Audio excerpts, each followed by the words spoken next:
to this week's podcast, and hopefully you're enjoying each week of new stuff that bringing through. And do remember, predominantly this is aimed at giving sales tips, but it's very much about giving sales tips to business owners in the majority. So really trying to help business owners who are having to juggle a lot of things and actually give them some additional sales tips. And so what I'm really looking at today, and I thought this is probably one of the ones where a lot of business owners probably fail, but also a lot of salespeople fail as well. And it's something I've spoken about before, but I thought I'd just go over it again and go into a little bit more depth as well. It's about following up. And people say to me, well, how do you follow up? What are the skills? And there isn't really anything that's in terms of skills, but following on from last week's podcast, it's about discipline, but it's also about looking at different ways of following up with somebody. And that's really important, that we look at the different ways of following up. So a follow-up is either a follow-up to, say, a connection, a follow-up to a prospect email, a follow-up to a prospect phone call. It's a follow-up to keep things moving. And where I find most sales will come to an abrupt halt is actually if you stop doing something. So you always need to be active in terms of your sales and a pipeline. So for me, follow-ups are the most important thing that you should be doing day in, day out. Now, when I spoke in the previous podcast, I spoke about discipline. So when do you do certain things at certain times? And again, as a business owner, you can do the same. You can say, right, I'm going to allocate X amount of time to do follow-ups. So let's look at what a follow-up actually is and what does it actually mean. And as I've said already, there's no science to this. It's about a discipline and how do you follow up.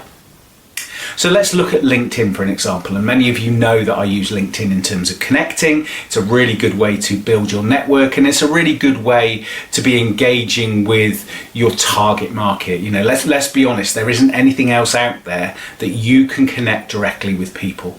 So in terms of that, you can actually use LinkedIn to connect with someone, to message with somebody.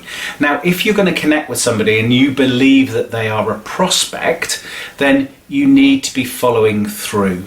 So in terms of that, if somebody connects with you, why don't you send them a note? And I've spoken about that before in terms of what you could say. And when you are actually connecting with people and you're making that effort, then follow them back, send them a message. Again, do not sell to people on LinkedIn. Follow them up with a message, see if you can get a one-to-one, see if you can do a call, but just follow up. If you're not comfortable in sending a message, then you can go onto somebody's profile and look and see what they're doing. You can look at their activity, you could like something. So by going onto their profile, they'll see you've looked at their profile. If you like something, then obviously they will see that you've liked something.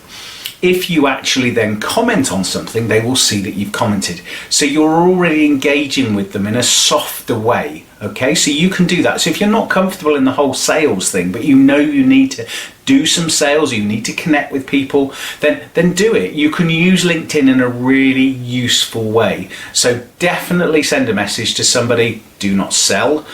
Definitely like something, definitely comment if you feel it's right to comment, and that's the really important thing. And I also say as well is never be selling, and you're probably tired of me saying that, but it's true. Don't start selling on LinkedIn, but start to help those in your network, start to help those you're prospecting with, and just help people in your network. So if somebody's saying, oh, can somebody refer me for something? I mean, in the last couple of days, I've referred somebody I know who's really strong in car leasing, and somebody's been looking to buy a van and somebody's been looking to lease a car. And all I've done is I've just tagged that person into somebody in my network who was looking for something. So you're giving something. Now, the two people I've done that to, in terms of I recommend this person, that person, they may or may not do something with me, but I've helped them out, and that's what building the network is. So you can follow up on LinkedIn. It's about that longer process, and I speak at length about building relationships. It's like the dating game. You don't go from A to Z. You go through processes, and again, this is one thing. So in terms of LinkedIn, just use it in that kind of way. See what your prospects are doing, follow them maybe every couple of days, and just see if there's something you need to like, share, or make a comment on.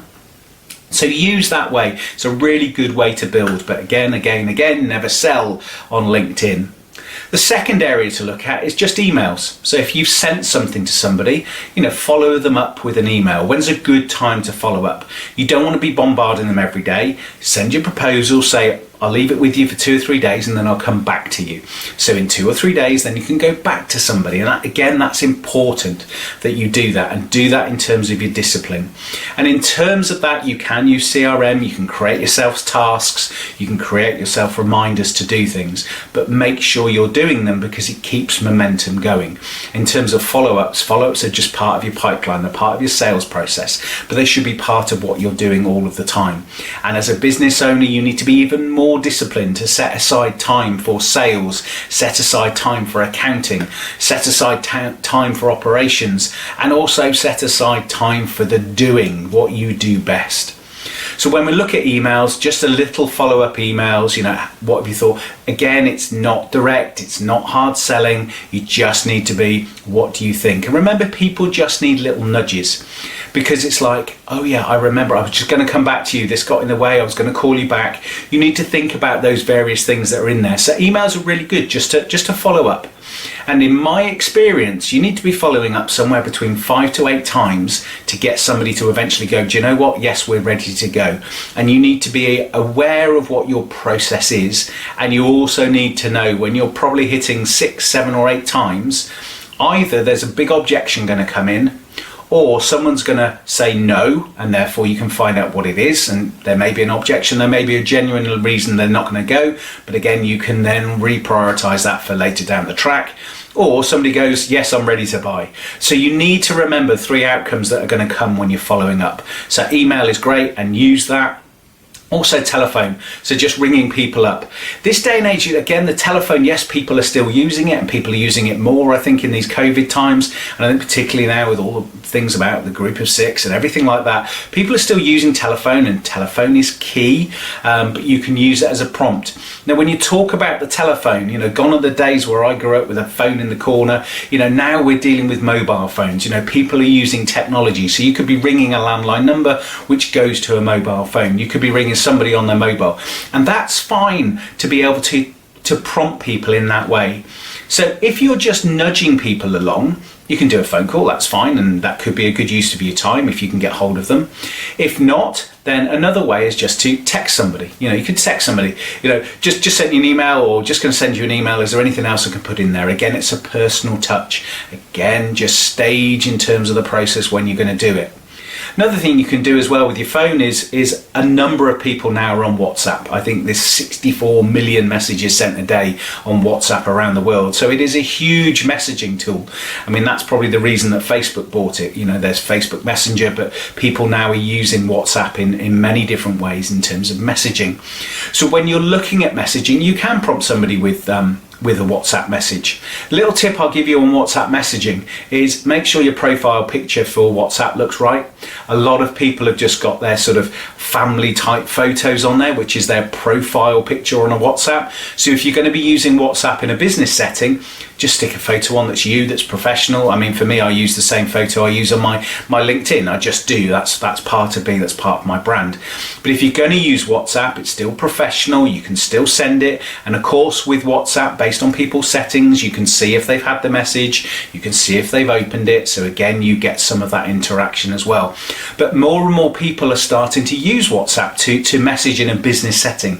So it is becoming more commonplace to be able to do that.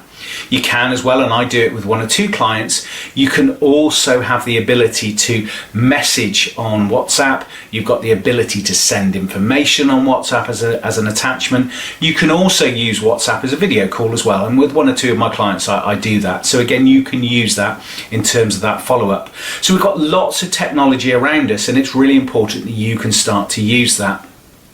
Another area I've touched on before is newsletters, sending newsletters to people. For me, myself, and in terms of what we do as a business, we're very specific that we have clients and we have prospects. There's a different message goes out to our different types of business and our different types of sectors as well. So if we're prospecting in a certain sector, our newsletters will be tailored to that sector and that person wherever they are. Equally with our clients, we're a lot more open with our clients. We like to share news stories with our clients. We like to share tips as well, but the message is very different. But we're still communicating on newsletters as well. So to wrap up today is there's nothing stopping you following up. It's just about how you do it. So be very relaxed in the way you do it. Don't bombard people day in, day out. Always leave a few days or even a week between your messaging, but you can use different types of messaging. So you can be really clear and say, right, today we're going to be using WhatsApp, or I'm going to use an email, or I'm going to call somebody. Think about how you're going to do that. But most of all, remember, it takes 5 to 8 times to get a positive outcome. And so go through, follow up, follow up, follow up. I know that the majority of people will stop following up after 4 goes. They'll go, do you know what, the person's not interested, or I can't get hold of them. Okay, and that means probably there's a huge amount of people, and there's a huge amount of business that's just waiting there for you, but you've never followed up. Remember, in sales, doesn't matter if you're a business owner or a salesperson, it's about hard work, and you have to keep following up. Remember, you're selling to that person. You want them to do business with you. It's not the other way around. So you've got to put the effort in. You've got to put the work in. You're chasing that person to be able to make that sale. So do remember that. So really hope you've enjoyed this today. Look forward to you joining me again next week. And also, if you are a business owner and you want to listen to other business owners as well, I'm really proud to be a co-presenter on the Business Owners podcast, which I do with a great friend of mine, Gail Acaster. So the two of us have that on a Wednesday, so you can tune into that as well. And we've got an interview coming up every week now with business owners, and we're really looking at other business owners as well to see what are there. And just finally as well, so for some of you watching this, if you're a business owner and an entrepreneur as well, do make sure you just get in touch with me as well for information on the Entrepreneurs Club toolkit. So developing a toolkit for entrepreneurs. So it's not a sales thing at all. It's about sharing lots of ideas that are out there for entrepreneurs, lots of really great articles, and that's coming out on a monthly basis as well. So just want to try and share as much as possible with the audience. Really hope you've enjoyed it. Look forward to you joining me again next week.